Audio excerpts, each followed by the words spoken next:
Hey y'all, it's your girl Shellis and Chris. Welcome back to our channel. We just spent the past 2 days at the Equinox Hotel free of charge as part of a partnership with the hotel, and we're taking you along with us, showing you our room, the amenities, the neighborhood, what we loved or didn't like about the whole thing. So get excited, give this video a thumbs up, hit the subscribe button and even the bell so we could love you forever. And without further ado, let's get into it. There were so many things to love about our Premier King Suite, which was honestly the best room we've ever stayed at. The smart system controlled the light, the TV, and the curtains. There was plenty of space for there to even be a couch and a coffee table, so a whole reading section by the windows. The curtains were also really great at keeping the lights out for when you wanted to fall asleep at night.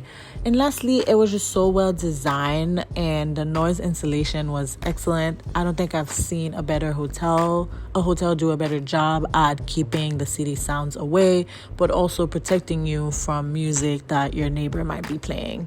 All in all, a 10 out of 10 experience. People who generally don't stress hotel bathrooms were actually really impressed with the design. First, that the toilet was separated from the shower and you couldn't see on either side. And then the lights, which you could control to make either bright or dim. And then the shower itself, which had grown alchemist cleansers. One for the morning, designed to invigorate you, and then another at night to calm you. All in all, 9 out of 10. Specifically, the bed, you already know we love a king bed, was extremely comfortable. The mattress could have been a little more sink in, but that didn't take away from our sleep. We love that there was the remote conveniently located next to us, so we didn't necessarily have to get up to shut off the lights or even roll up the curtains when we woke up in the morning. All in all, 9 out of 10. The Equinox gym is definitely one of those high pressure, high performance, tension running high environments, which Chris and I typically find intimidating. I hope we're not the only ones. Let me know in the comments.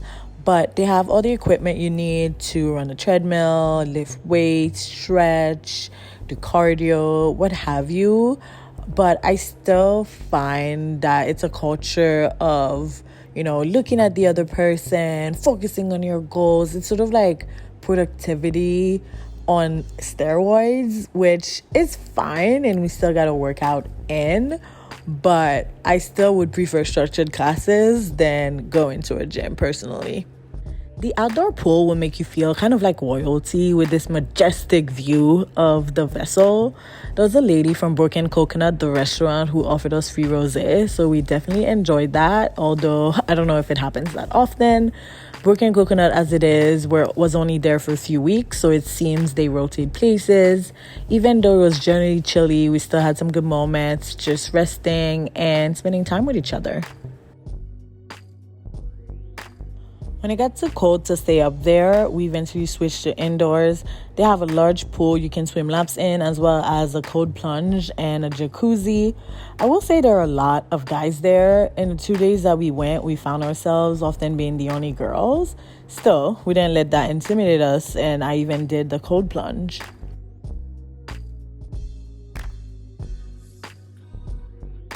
One thing you'll notice walking around the hotel is a series of workout rooms that are designed for more specialized activities. So we got to try a Pilates class, which absolutely kicked our butt, but it was worth it.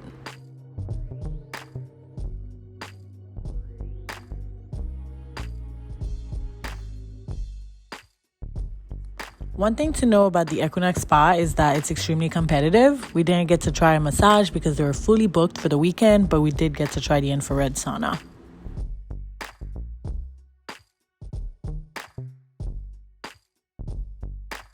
Going into Electric Lemon, we had really high expectations, and unfortunately, it did not live up to them. The service was extremely slow, which would have been okay if our waiter checked in or even offered an explanation as to why our food took longer than an hour to come, but he didn't.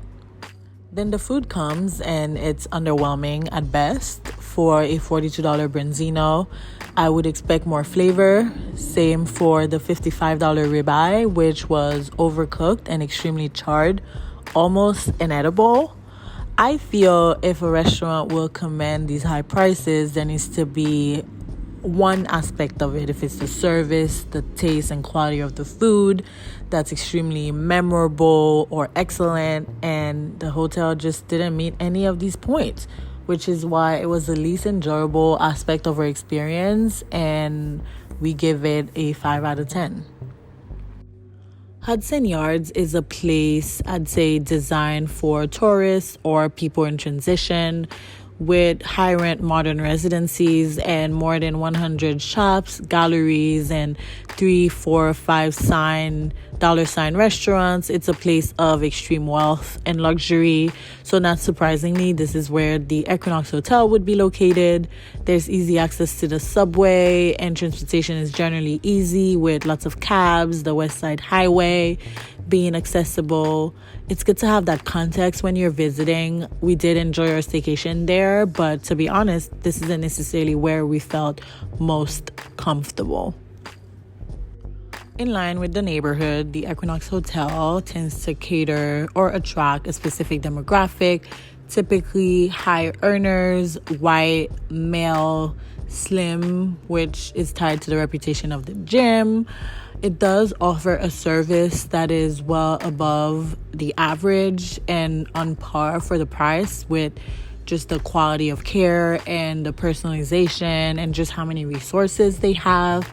I wish the restaurant was better. I think it's probably one of the biggest flaws of the entire experience, but everything else makes up for it. Just know that there's extreme competition in terms of getting the spa booked and generally seeing a lot of people around. But all in all, our experience at the Equinox Hotel was an 8 out of 10. We do realize that the price point makes it inaccessible to many people, and we feel very fortunate to have had the chance to experience it as part of our partnership with the hotel. If you loved following along, give us a thumbs up and subscribe for more staycation content and honest reviews of New York City places. See you next time.